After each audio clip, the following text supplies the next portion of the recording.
My last video was, in a word, terrible. I took almost 10 minutes of content and whittled it down to just 1 minute and 5 seconds. You're lucky you didn't see all the fluff that I cut out. I took a deep look at what happened, and I realized the main culprit of why I was rambling was that I had no script. I had no plan. I didn't know really where I wanted to go with the video. And in my infinite hubris, I didn't think I needed one. This is me telling you, you absolutely do. So when I look back at what happened with my last video, I did what any good YouTuber does when he realizes something isn't working. I cried a lot. Actually, what I did is I researched what people that I aspire to emulate do with their videos and why they were so much better than mine. I realized that each YouTuber I looked at in multiple genres and niches, they all did something with their videos that was kind of a common theme. They wrote themselves a great hook, something to pull their audience in.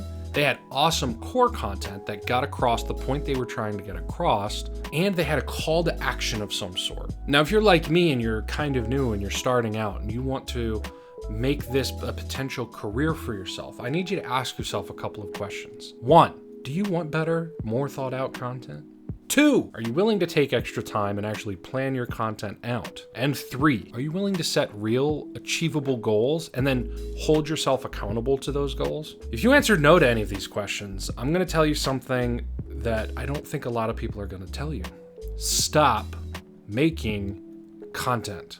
Here's what I mean by that. Stop making content and assuming you can make a career out of it. If you answered yes to these questions, take a look at what I found. Let's start by answering the question, what is a hook? Let me tell you, Steve. A hook is an opening statement or a written sentence or something that grabs the attention of somebody starting to consume a piece of content, whether it's written, video, audio, doesn't matter. I realized that no matter what kind of videos I make, I needed to make videos that grabbed the attention of my viewer and made a personal connection with them. Without a good hook, people are going to move on from your videos. An extreme example of this is what you see on TikTok and YouTube Shorts every day. If you're not grabbing people's attention in the first couple seconds, there's a good chance they're not going to stay for the rest of the video. The hook grabs an audience. It makes them feel passionate about what they're going to watch. It gives them, again, that personal connection. And ultimately, all the content we make should be about one thing, and that's people. So now that you've hooked your audience, what do? Well, it's time for the meat and potatoes, the content. Content is exactly what it sounds like. It's the main body or script of your work. Here's where you have to make sure your pacing and your points keep your viewers engaged for longer than just the hook. Without good content, the hook is meaningless. This is where you can really connect with your audience. You'll probably end up using the majority of your B-roll, your graphics, different camera angles if you have them, and possibly sound effects like this one. Here's some tips that can take that main body of work just to another level.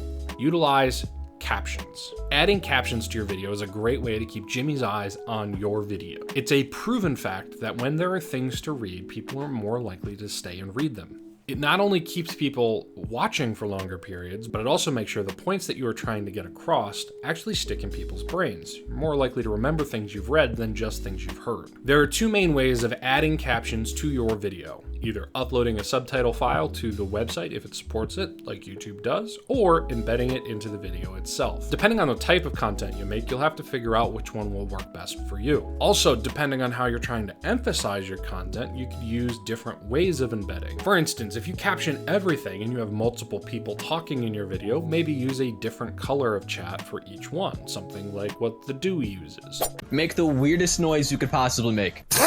It sounded like, what did it sound like? It sounded like, Sound like a Pokemon. Or you could use subtitles to emphasize funny moments or things that happen in the video. Something that I've noticed people like Markiplier or Jacksepticeye use quite often. Wait, are you in here? We don't hear you, dude.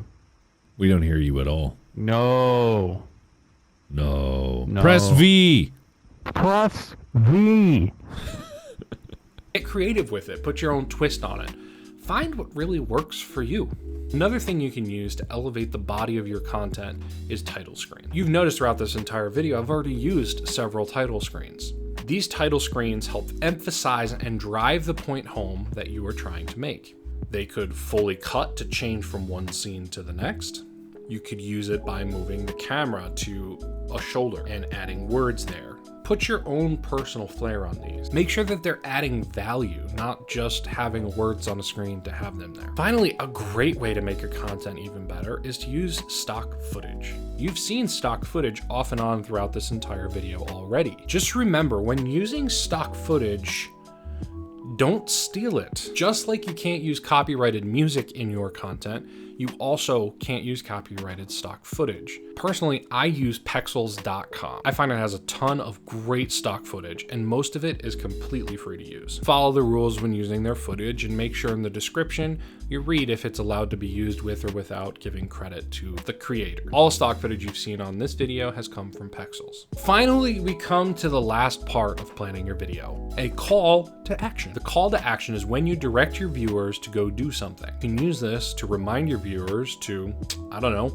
like the video. They want to see more content like this, subscribe, and remind them that, hey, I stream every Thursday at 12 p.m. on Twitch at twitch.tv, aka TechieBear. See what I did there? If you guys found any part of what I talked about here today useful, please leave a comment below on how you're going to use scripts to elevate and change your content. Now you are all equipped to go out and write the best scripts of your YouTube career. Use this power wisely, because with great power comes great responsibility.